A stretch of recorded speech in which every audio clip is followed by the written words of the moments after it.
Nesta tarde de venres nos achegamos ata Mesía, ata o corazón do rural coruñés. É a miña primeira tarde de vacacións, non o creo, e nos achegamos para coñecer o proceso de elaboración e de fabricación do yogur da Casa Grande de Sanceda. É unha explotación moi bonita, fermosa, na que hai unha casa do século XVIII, onde están as oficinas da empresa aquí atrás, e o carón está a casa do fundador desta explotación, que foi Augusto Asía, que foi un dos xornalistas galegos máis coñecidos do século XX, unha persona moi influente, moi vinculada ao xornalismo clásico, correspondente no Reino Unido durante moito tempo. Este foi un pouco o seu soño, non? É dicir, ter unha gran explotación agraria que xa no seu momento, nos anos 60, foi modélica. E agora se continúa a través da creación deste tipo de produción ecolóxica sostible, que é bastante pioneira, ademais, en Galicia.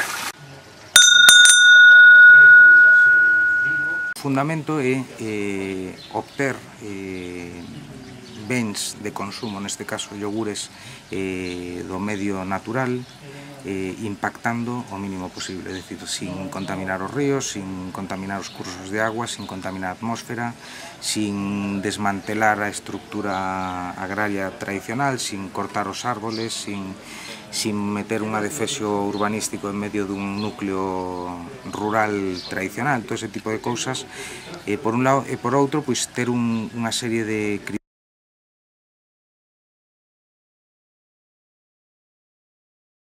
das persoas que tamén somos animales ao fin e ao cabo, que vivimos e traballamos nesta finca hoxe por hoxe. A filosofía de base dun produtor ecolóxico, en principio, e sobre o resto, é dar viabilidade a unha actividade gandeira que hai tanta en Galicia, pero darlle unha viabilidade a futuro, é dicir, darlle un valor añadido a unha actividade tradicional de toda a vida que neste momento está na súa faceta convencional, está tendo realmente moitos problemas, no, para subsistir.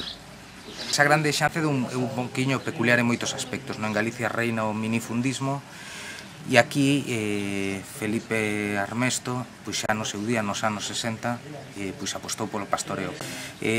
Hoxe por hoxe pois estamos en torno ás 170 hectáreas de pastos, hai unhas 20 hectáreas de bosques e masas silvestres, e máis ou menos ese é o espacio que necesitamos para alimentar as 400 animales que temos, incluídos os pequeniños, os bebés, hasta as vacas que están dando leite.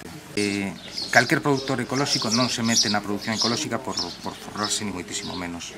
Te metes porque entendes que unha filosofía largoplacista sempre, que o respeto do entorno, pois o mellor ti non o vas a disfrutar como tal, pero si os teus fillos, entón é unha cousa que sempre se mira a largo plazo.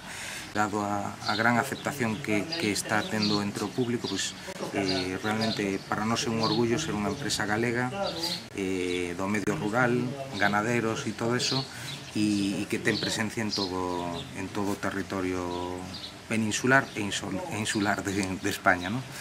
E bueno, pois hoxe por hoxe está funcionando moi ben.